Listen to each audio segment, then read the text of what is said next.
You know, y'all like to be in everybody's bed and want to be in everything but a casket. So why ain't nobody talking about the shootout that happened at Key Glock album release party last night? Inquiring minds want to know. And y'all pay close attention, because whatever homie was saying in Key Glock era, that shit had to be top secret, some very important shit. That shit had to be G14 classified. And before y'all say I'm lying, here go the footage. Key Glock's party got shot up last night, and there's a clip going around right now of Hernandez Govan, the same Hernandez Govan from the Young Dolph case, sitting back asking the internet why nobody's talking about it. That's the story, and I'm not gonna make you wait for it. A voice on a recording. Y'all wanna be in everything but a casket, then turning around and saying, why ain't nobody talking about the shootout at Key Glock's release party last night? Inquiring minds wanna know. And then, and this is the part that's got Memphis on fire, he says whatever Glock was saying on that album, whatever bars homie was spitting, that had to be top secret. G14 classified, top secret. Let that marinate for a second.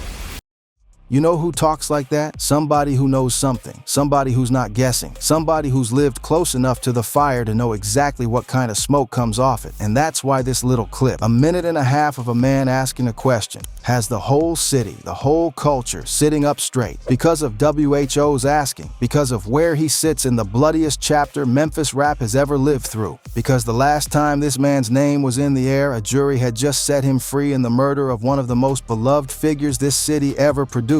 So when that man pops up smiling, asking why nobody's talking about Glock's party getting lit up, gang, that's not a question, that's a message. And tonight I'm breaking down every layer of it, the real and the rumor, what we can prove and what we can't, and why this clip matters whether or not a single shot was ever fired. Y'all need to hear this one all the way through. But before anybody runs out the door screaming somebody got killed, pump your brakes, because I keep it 100 with y'all. And keeping it 100 means I gotta tell you what's confirmed and what's just the streets talking. So let's break it down for real. And here's the real tea, and I'm putting it on the table first, so don't nobody twist my words. As of me making this, there is no police report. There's no Memphis PD statement. There's no Fox 13, no WREG, no commercial appeal article saying Key Glock's release party got shot up and bodies hit the floor. The only thing that exists is that clip, that voice, those words, that energy. So if you came here for a death count, I'm not selling you that, because that ain't real, and I don't do fake news. Real recognize real. And that matters, fam, because this ain't the first time Key Glock's name got dragged into a fake shooting story. Go back a month, May 2026. The whole internet damn near buried this man alive over a clickbait YouTube video titled like a breaking news alert claiming Glock got gunned down in South Memphis. It racked up tens of thousands of views in a night. Facebook ran with it. X ran with it. Damn, they killed Key Glock. People were typing it like gospel, and it was a lie. Wasn't no police report then either. The man was literally posting new music on his story hours before the rumor caught fire. So when I see a news story about Glock in a shooting, the first thing I do, and the first thing you should do, is ask who said it, where's the proof, and who benefits. That's not me doubting the streets. That's me respecting you enough not to feed you a story I can't stand on. So that's the lane we're driving in tonight. The clip is real. The man on it is real. The history behind it is real, documented, and bloody. The shootout itself, unconfirmed. And the gap between real clip and unconfirmed shooting, that gap is the whole story, because somebody, somewhere, wants you to fill that gap in your own head. Let me show you how we got to a place where a man like Govan can post 15 words and shake an entire culture. To understand why this clip hits like a brick, you gotta go all the way back to November 17th, 2021, because everything, and I mean everything, that's happening right now traces back to that one afternoon. Young Dolph, Adolph Thornton Jr., the Memphis legend, the man who turned down every major deal that came knocking because he wanted to own himself, build his own label, paper route empire, and put on his own people, independent to the bone. A whole generation of Memphis kids watched this man stack up off his own catalog, no major puppet strings, and they learned what freedom looked like. And on that November day, Dolph wasn't on tour, wasn't in some far-off city. He was home. He was at Makita's Homemade Cookies, a little bakery in his old neighborhood, the kind of spot a man only goes when he feels safe, when he feels like he's among his people. He went to grab cookies, and two men walked up and turned that storefront into a crime scene in broad daylight. The whole hip-hop world stopped breathing. Now here's where you gotta understand the family tree, because the media flattens it, and I'm not gonna do that to y'all. Key Glock, real name Markevius Cathy, wasn't just some artist Dolph signed. That was his cousin. That was his mentor. Dolph signed Glock to Paper Route Empire back in 2017 and basically handed him the blueprint. They made joint joint tapes together. Dumb and Dumber, the sequel, Project's fans still rinse to this day. They were on the road together for months at a time, under the same roof, laughing, building. When Dolph died, Glock didn't just lose a boss. He lost the closest thing he had to a big brother. He went silent, couldn't record, sat in the grief. He said it himself in interviews. He had to sit still and let time do what time does. So keep that in your chest as we move forward, because every reaction Glock has had since then comes from that. Well, that's not industry beef to him, that's blood. And understand the weight of what Glock inherited. Paper Route Empire wasn't no vanity label. That was Dolph's life's work, the whole proof of concept that a Memphis artist could go independent, turn down the majors and still stack plaques and sell out arenas off his own catalog. When Dolph fell, that whole movement could have died with him. Instead, it landed on the shoulders of a young man who was still figuring out how to grieve. Glock had to mourn his cousin and carry his cousin's empire at the same damn time. Picture that. Picture losing your big brother and getting handed the keys to everything he built in the same breath. That's a pressure most people will never understand, and Glock's been carrying it in public with the whole world watching to see if he'd crack. He didn't. He doubled down. He kept Dolph's name ringing in every interview, kept building. So when I tell you this man's reactions come from a deep place, believe it. He's not performing pain. He's living in it while running an empire his murdered cousin left behind. That's the foundation. A murdered legend, a grieving little cousin who inherited the kingdom, and a label full of people who all knew the men responsible were still walking around free. Now let me show you how the case turned into a circus, and where Hernandez Govan walks onto the stage. And here's where it gets crazy. The investigation into Dolph's murder didn't stay quiet. Names started dropping like dominoes, and each one pulled the curtain back on something uglier than the last. First, the shooters. Justin Johnson, known in the streets as Straight Drop, got convicted of first-degree murder and conspiracy. They sent that man away for life plus 35 years. His appeal got heard and denied. He's not coming home. Man sentenced to life in prison for killing Young Dolph gets 35 more years tacked onto his sentence, meaning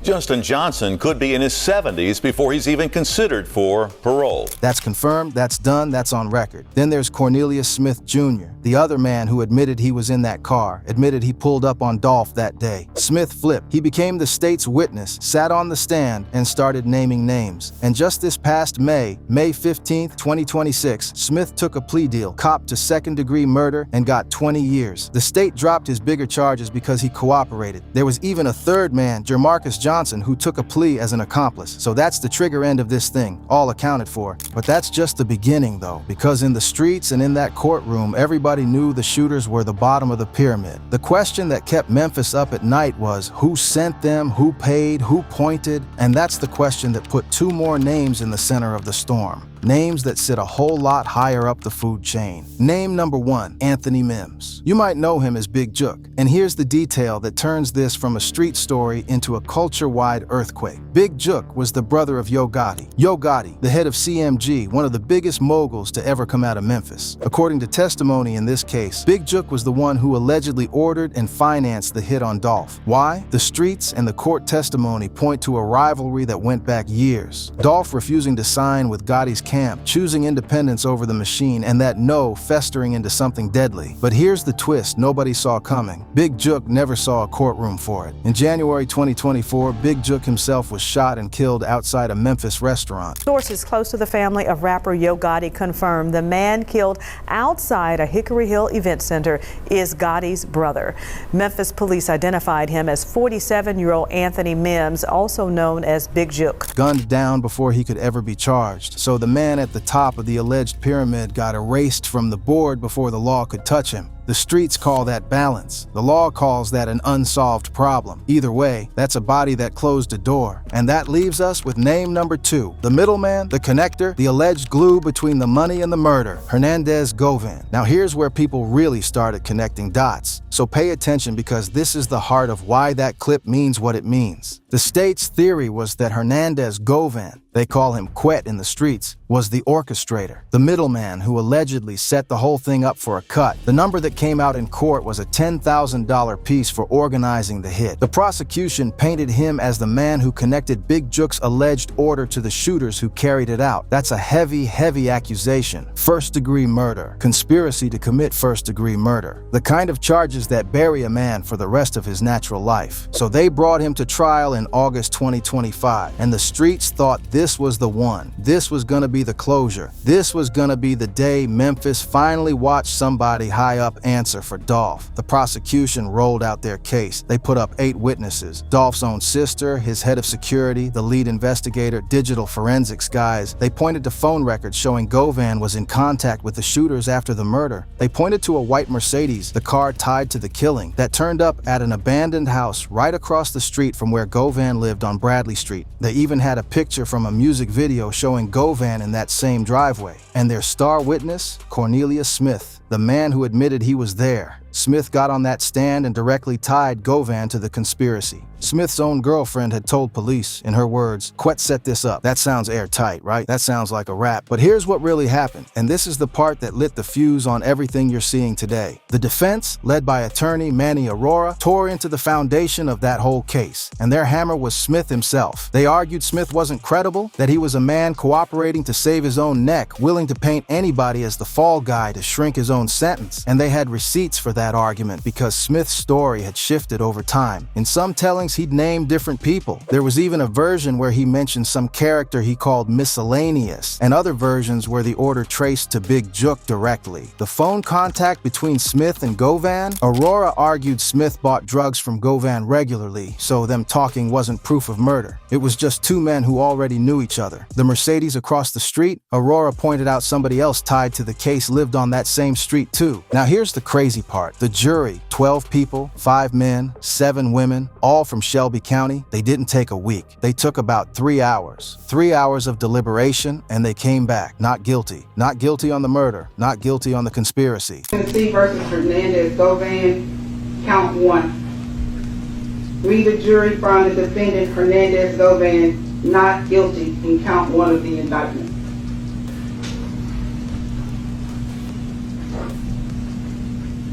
State of Tennessee versus Hernandez Govan, count 2. We, the jury, find the defendant Hernandez Govan not guilty in count 2 of the indictment.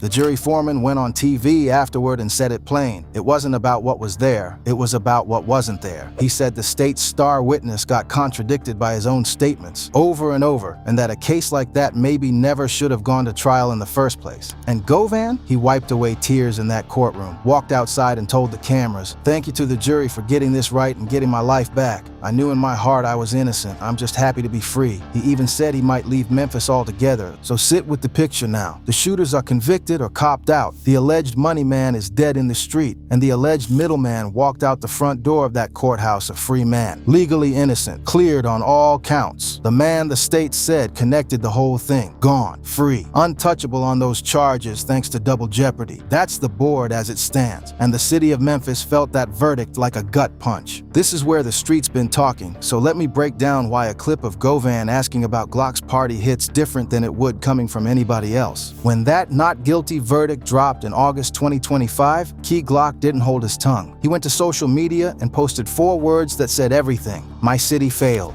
then deleted it. But the internet never forgets, fam. That screenshot lives forever. 4 words. "My city failed." That was Glock telling the whole world he believed the system let his cousin's killers slide. He didn't name nobody, didn't make a direct threat, didn't do nothing he could get jammed up for. But the message was loud. He was disappointed, he was hurt, and he was pointing at the same Memphis machinery that, in his eyes, let everybody off the hook. Even Whack 100 weighed in afterward, basically saying Glock's frustration came from a real place of loss, but that people gotta respect the legal process and let it run. 2 truths colliding right there, the grief and the law. So now flash forward to this clip. Whoever's on that recording, and the streets are putting Govan's name on it, is sitting back asking why nobody's discussing a shootout at Glock's party, and then dropping that line about Glock's lyrics being top secret, G14 classified. You see what that is? That's a man positioning himself as somebody who knows what's being said about him on wax. That's a man treating Glock's bars like coded intelligence, like Glock's albums are dropping dropping clues that only certain people can decode. And given everything we just laid out, given that Glock publicly said my city failed the day this man walked free, the subtext writes itself. This is two figures on opposite ends of the bloodiest case in Memphis rap history, and one of them just got on camera being cryptic about the other one's party getting shot up. That's why it's spreading, not because of a confirmed body, because of the psychology of it, because the man asking the question is the man a whole city believes had blood on his hands, even if a jury said different. When that man asks, why ain't nobody talking about it, with a little smirk in his voice, every person watching fills in the blank with their own worst fear. That's the genius, and that's the danger of a clip like this. It doesn't have to say anything, it just has to be him saying it. But the internet went crazy for a different reason too, and I gotta name it, the timing. Because Key Glock is in the middle of the biggest run of his career. This man just announced his new album, Project X, dropping June 19th. He dropped the single Go back in May. He's launching his own record label this summer, built specifically to carry Young Dolph's legacy forward and put on the next wave of Memphis artists, doing exactly what Dolph did for him. He's collaborating with Sexy Red, doing fashion deals, packing venues on the Glockavelli tour. This is a man at the absolute peak, finally turning the grief into an empire of his own. And right at that peak, here come the shooting stories. Here come the cryptic clips. Coincidence? The streets don't believe in coincidence, and neither should you. When a man is shining hardest is exactly when the smoke comes looking for him. Sometimes real smoke, sometimes manufactured smoke designed to dim the shine. Knowing which is the whole game. Now here's where it gets bigger than one party, one clip, one rapper. Because whether or not a single shot was actually fired at Glock's event, this moment is already doing damage, and I want y'all to understand the mechanics of it. First, it keeps Key Glock's name welded to violence in the public mind. Think about it. In the span of about a month, this man has been killed in a fake South Memphis drive-by that turned out to be clickbait, and now his party has been shot up in a clip with no police report behind it. You see the pattern? Glock is trying to build new label, new album, new chapter, the legacy play, and the internet keeps trying to drag him back into the body count narrative. Every fake shooting story, every cryptic clip, it chips away at the new image he's fighting to build. It tells the algorithm and the audience, this man is a target, this man is in danger, this man is still in the streets. And that's a weight nobody trying to do something positive should have to carry on a daily basis. Second, it shows you how power works in the post-trial era. Govan walked. Legally, he's free and clear on the Dolph charges, and he can't be tried again for it. So now, if that's really him on that clip, he can speak in riddles, he can post, he can smirk, and there's nothing anybody can do about it through a courtroom. That's a kind of power. The power to haunt a situation you were acquitted in. The power to make a grieving cousin's biggest moment about your question instead of his album. And the culture has to sit there and watch it happen, because the system already had its swing and missed. Third, and this is the one that should scare you, it normalizes turning real tragedy into content. Dolph was a real man. He had a family, kids, a sister who sat on a witness stand and relived his murder for a jury. Big Jook was a real man, dead in the street. These are real caskets, not storylines. And every time somebody chops it up into a cryptic 15-second clip for engagement, or every time a YouTube channel fakes Glock's death for 30,000 views, the line between real grief and entertainment gets blurrier. We start treating murders like plot twists, and the people who actually love these men have to watch their pain become somebody's content. That's the cost nobody puts on the invoice. So what's confirmed in the aftermath? Glock is alive, working, dropping Project X on June 19th, building his label. That's the realest thing in this whole conversation. The clip is circulating, the question is being asked, and Memphis is doing what Memphis does, watching, knowing, and keeping most of it off the record. What's not confirmed is anybody got hurt at that party, and until a report says otherwise, I'm not putting that in nobody's mouth. That's the line, and I'm not crossing it for clicks. Let me bring it home, because there's a lesson buried in all this that's way bigger than Key Glock or Hernandez Govan. The Young Dolph case is the clearest mirror hip-hop has ever held up to itself. A man who did everything right by the culture's own rules, stayed independent, owned his masters, put on his city, refused to sell out, got murdered for it, allegedly over a no he gave to a more powerful camp. And then the justice system spent years grinding through it and gave Memphis an ending nobody's satisfied with. The shooters are down. The alleged money man got before he could answer for it, and the alleged middleman walked free in 3 hours. If you're a young artist watching that whole thing play out, what's the lesson? That doing right doesn't protect you? That the system can't deliver real closure? That the streets handle what the courts can't? Those are dangerous lessons, fam, and they're being taught in real time to a whole generation. And then on top of all that, you've got this new economy of clout sitting on top of the graves. Channels faking deaths, clips engineered to be cryptic cryptic, algorithms rewarding whoever can make a tragedy feel like a cliffhanger. We've reached a point where you can't even trust a breaking news headline about whether a man is alive because somebody figured out that fear travels faster than facts and pays better too. That's the world Glock is trying to build an empire in. A world where his peak moments and his fake death announcements arrive in the same week. So here's my real question for y'all, and I want you to sit with it. Who does this clip serve? Not who does it scare, who does it serve? Because a question asked the right way, by the right man at the right time, can do more damage than a press release. And the fact that a man acquitted in the murder of Glock's cousin can pop up, ask why nobody's talking about Glock's party, and send the whole internet spinning without confirming a single fact, tells you everything about where the power really sits right now. It ain't in the courtroom, it's in the timeline.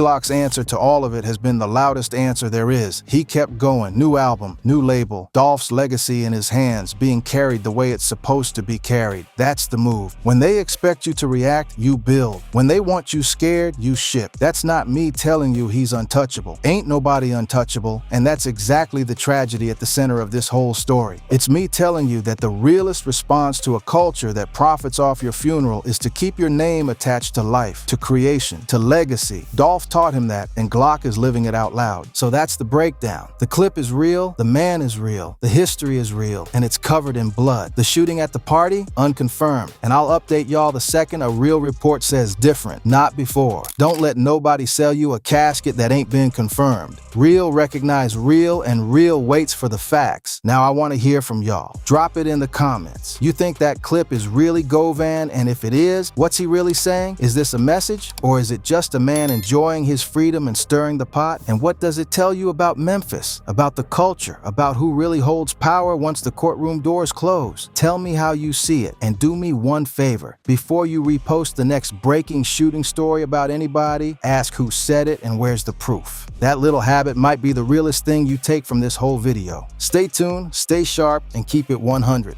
I'll see y'all on the next one.